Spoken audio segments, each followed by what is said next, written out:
মোহনবাগানের ইরানে খেলতে যেতে সমস্যা, ভদ্রেশ্বরে কিন্তু নয়, গুজব ছড়ানো হচ্ছে। তো নমস্কার বন্ধুরা, welcome to ST unique sports. বন্ধুরা, এই ভিডিওতে আমরা কথা বলবো বেশ কিছু ফুটবল আপডেট নিয়ে, যেখানে অবশ্যই ট্রান্সফার নিউজের খবর রয়েছে, কারণ উইন্টার ট্রান্সফার উইন্ডো চলছে। শীতের পোশাক পরে ট্রান্সফার উইন্ডোর খবর শেয়ার করা, ইস্ট বেঙ্গল মোহনবাগানকে নিয়ে আলোচনা, আইএসএল কে নিয়েও বেশ কিছু গুরুত্বপূর্ণ ইন্টারেস্টিং আপডেট শেয়ার করা রয়েছে এই ভিডিওতে। তাই ভিডিওটা শুরু থেকে শেষ পর্যন্ত দেখো। ভিডিও ভালো লাগলে লাইক শেয়ার করে দিও, আর যারা চ্যানেলে প্রথমবারের জন্য এসেছো মনে করে চ্যানেলটাকে সাবস্ক্রাইব করে নিও, তাহলে প্রিয় দলের খেলার সমস্ত আপডেট তোমরা এখানে পেয়ে যাবে। তো চলো আর দেরি না করে ভিডিও শুরু করা যাক। তো প্রথমেই যদি আমরা কথা বলি একটুখানি মোহনবাগান সুপার জায়েন্টকে নিয়ে। ভাই, মোহনবাগান ইরানে খেলতে যেতে সমস্যা, ভদ্রেশ্বরে নয়। তোমরা ভুল জানো, মোহনবাগান যে ভদ্রেশ্বর গোল্ড কাপ হচ্ছে সেখানে খেলবে নাই জানিয়েছিল।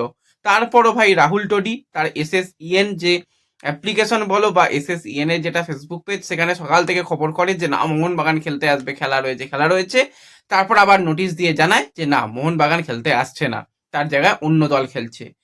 ব্যাপারটা দেখো আমাদের জানা বা অজানার বাইরে, কারণ প্রথম দিন থেকে আমরা জানতে পারছিলাম যে এই রকম যে টুর্নামেন্ট যেটা হচ্ছে সেখানে মোহনবাগানের রিজার্ভ টিম তারা অংশগ্রহণ করবে ভদ্রেশ্বর গোল্ড কাপে।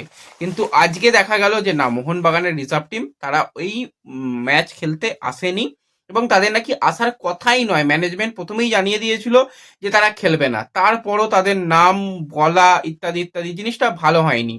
তো ওভারঅল তারা খেলতে আজকে আসেনি, এবং তাদের নিয়ে গুজব ছড়ানো হচ্ছে এরকমটাই দাবি করা হয়েছে, এবং এর বিরুদ্ধে কিন্তু অলরেডি অ্যাকশনও নেওয়া হবে সেরকমও কিন্তু ম্যানেজমেন্টের তরফ থেকে শোনা যাচ্ছে। ভাই, মোহনবাগান সুপার জায়েন্টকে নিয়ে ছেলে খেলামি নয় যে যা ইচ্ছা বলে দেবে। কেউ বলবে আমাদের মাঠে খেলতে আসার কথা ছিল, খেলতে আসেনি, সেটা নয়। যাই হোক, এরকমটা আপডেট বেরিয়ে আসছে। এবার যদি দল নিয়ে কথা বলি, মোহনবাগান সুপার জায়েন্ট কিন্তু দুর্দান্ত প্রস্তুতি চালাচ্ছে, এবং তাদের সমস্ত বিদেশি প্লেয়ার, স্বদেশি প্লেয়ার, তাদের যে নতুন কোচ, সবাই মিলে কিন্তু খুব ভালো একটা পরিকল্পনা করছে। তারা তাদের যেটা সেট প্লেইং 11 খুঁজে পাওয়ার চেষ্টা করছে, এবং 11 তারিখে কিন্তু 11ই জানুয়ারি তারা খেলতে চলেছে তাদের রিজার্ভ টিমের সঙ্গে প্র্যাকটিস ম্যাচ। আমি বলবো এটা খুব ভালো পদক্ষেপ। একটা নয়, একাধিক ম্যাচ খেলা উচিত এই সমস্ত দলের, কারণ আমাদের বাংলা থেকে তারা খেলছে, আমরা প্রত্যেকে সাপোর্ট করব, তারা ভালো ফলাফল করবে, আমরা সেটাই চাই। যদিও মোহনবাগান যদি চ্যাম্পিয়ন হয়, তারা ওই নামেই লিপসিল্ড পাবে, তারা কিন্তু এএফসির মঞ্চে 2 সিজনের জন্য ব্যান রয়েছে, অর্থাৎ একটা বছর তারা খেলতে পারবে না, তাদের কিন্তু ব্যান করা রয়েছে। তো এরপর যদি আমরা সরাসরি চলে আসি একটুখানি ট্রান্সফার নিউজের দিকে, প্রথমেই আমরা কথা বলবো একটুখানি বিদেশি প্লেয়ারকে নিয়ে, সেটা হচ্ছে ডেভিড ট্রিমর। তো এই 36 বছর বয়সী স্প্যানিশ প্লেয়ার কিন্তু এফসি গোয়া দলের সঙ্গে যুক্ত ছিল, এবং ডেভিড ট্রিমরের যদি আমরা কথা বলি, ডেভিড কিন্তু অনেক হাইফাই লেভেলে খেলে এসেছে, কারণ তার স্পেনে দীর্ঘদিন ধরে সে ফুটবলটা খেলেছে, স্পেনের নানান ডিভিশনে খেলার অভিজ্ঞতা রয়েছে, লা লিগা খেলেছে, স্পেনের সেকেন্ড টায়ার লিগে খেলার অভিজ্ঞতা রয়েছে। তো হিউজ এক্সপিরিয়েন্স নিয়ে কিন্তু সে ইন্ডিয়াতে এসেছিল, গোয়াতে এসেছিল, এবং গোয়াতে সে যে কটা ম্যাচ খেলেছে 9টা ম্যাচে 1টা গোল 2টো অ্যাসিস্ট করেছে। কিন্তু মিডফিল্ডে তার থাকার না থাকার মধ্যে একটা হিউজ পরিবর্তন আমরা দেখেছিলাম। এএফসি চ্যাম্পিয়ন্স লিগে সে যথেষ্ট ভালো ম্যাচ খেলেছে, কিন্তু সে শেষ পর্যন্ত দল ছাড়তে বাধ্য হলো। সিবেরিও তোরো, বোরহা হেরিরার পর কিন্তু এবার এই ডেভিড ট্রিমর সে কিন্তু ছেড়ে দিল এফসি গোয়া। তার ছাড়ার কারণ রয়েছে, কারণগুলো যদি একটুখানি খুলে বলি, তো এই মুহূর্তে তোমরা সকলেই জানো লিগ খুব ছোট্ট করে হবে। তো সেই কারণে বেশ কিছু দল তাদের প্লেয়ারদের বলছে যে তোমরা কিছুটা স্যালারি কম নাও, কিছুটা পে কাট করলে আমাদের সুবিধা হবে লিগে পুরো ভালোভাবে চালাতে, তা নাহলে আমাদের একটু অসুবিধা হবে। যদি তোমরা না চাও, কিছু করার নেই। রিকোয়েস্ট করা হয়েছিল, তো সেই জায়গায় কিছু প্লেয়ার তারা অবশ্যই যারা ভালোবাসে দলকে, তারা অবশ্যই পে কাট নিচ্ছে, কিছু প্লেয়ার নিচ্ছে না। তার মধ্যে ডেভিড টিমর সে চাইনি, সে চেয়েছে ভাই আমি শেষ বয়সে এসে গেছি, যেটুকু খেলবো আমি পুরো স্যালারি নেবো, দিতে বলে দাও, নাহলে আমি বেরিয়ে যাচ্ছি। কন্ট্রাক্ট টার্মিনেট করে সে বেরিয়ে গেছে, এবং তার কাছে অলরেডি অফার ছিল নতুন ক্লাবের, সে নতুন ক্লাবে জয়েন করছে, সেটাও আমাদের সোশ্যাল মিডিয়া পেজে আমরা শেয়ার করে দিয়েছিলাম। তো এর সাথে সাথে যদি আমরা একটুখানি কথা বলি এই পে কাটের ব্যাপার নিয়ে, তো সেক্ষেত্রে বেঙ্গালুরু এফসি তারাও কিন্তু তাদের বিদেশি প্লেয়ারদের বলেছে যে তোমরা যদি একটু স্যালারি কম নাও, যারা 1 কোটি টাকার উপরে স্যালারি পাবে তাদের বলা হয়েছে তারা যদি 20% থেকে 25% যদি স্যালারি পে কাট করে ইন্ডিয়ান প্লেয়ার বলো বা বিদেশি প্লেয়ার বা বিদেশি যারা 1 কোটি টাকার নিচে পাচ্ছে তাদের বলা হয়েছে 10 থেকে 15% যদি তোমরা পে কাট করো আমাদের সুবিধা হবে। কিছু কিছু প্লেয়ার অবশ্যই এটা মেনে নেবে, কিছু বেশিরভাগ প্লেয়ার হয়তো নাও মানতে পারে। এখনো প্রায় 3-4 জন বিদেশি প্লেয়ার হয়তো বেরিয়ে যেতে পারে। তো যারা বেরিয়ে যাবে যাক, যদি খারাপ পরিস্থিতিতে যদি না পাশে থাকতেই পারে কিছু বলার নেই। হ্যাঁ, প্লেয়াররা প্রফেশনাল প্লেয়ার মানলাম, সেটাকে বাদ রেখেও এই সময় অন্তত ক্লাবদের পাশে থাকা দরকার ছিল। আজকে যদি কোনো প্লেয়ারের ইনজুরি হয়ে যেত সেই প্লেয়ারকে কিন্তু বহন করতো ক্লাব।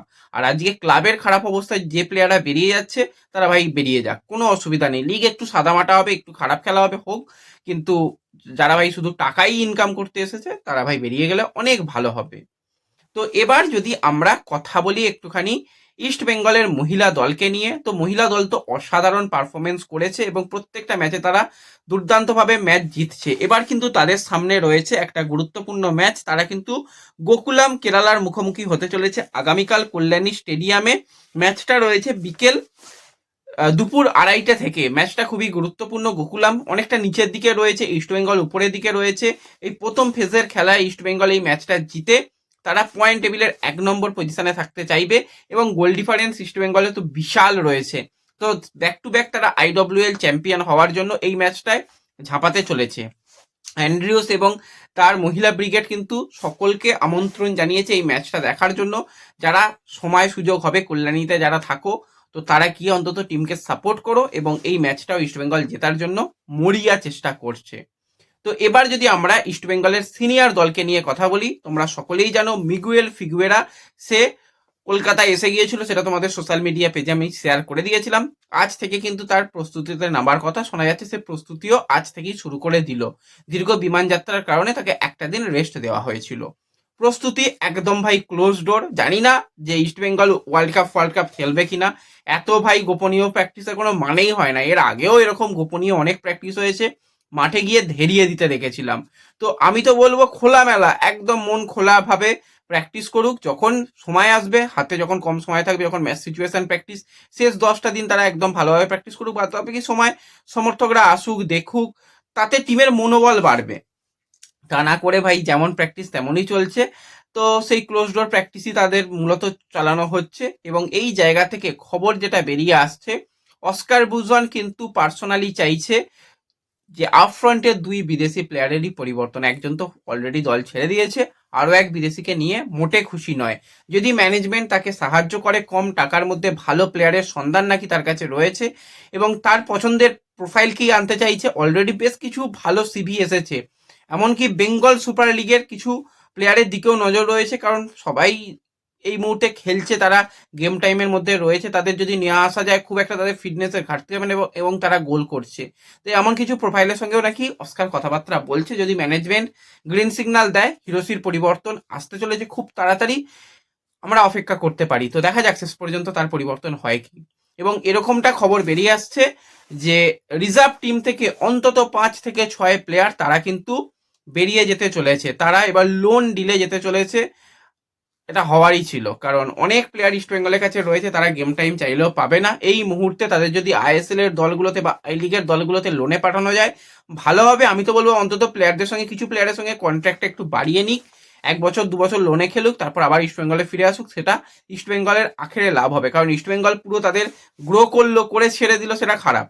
লোনে ছাড়ুক কিন্তু কন্ট্রাক্ট বাড়িয়ে নিয়ে, সেটাই হয়তো করতে চাইছে ম্যানেজমেন্ট। সেই নিয়েও একদম ডিটেল আপডেট শেয়ার করে দেবো। অন্তত 5 থেকে 6 প্লেয়ার কিন্তু দল ছাড়তে চলেছে এবং একজন প্লেয়ার অলরেডি একটা দলে অফিসিয়াল সাইন করেছে, সেটা হচ্ছে ইস্টবেঙ্গলের রিজার্ভ দলের প্লেয়ার একে কামারুদ্দিন।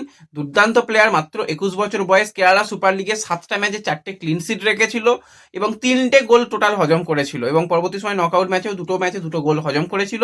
সেই প্লেয়ারকে অফিসিয়ালি সাইন করিয়ে নিয়েছে গোকুলাম, তাদের তরফ থেকে অফিসিয়াল আপডেট এসে গেছে। তো ব্যাস এই ভিডিওতে এই আপডেটটুকুই শেয়ার করার ছিল। ভিডিও ভালো লাগলে লাইক শেয়ার করে দিও, চ্যানেলে প্রথমবারের জন্য এলে সাবস্ক্রাইব করে নিও। দেখা হবে পরবর্তী ভিডিওতে, ধন্যবাদ।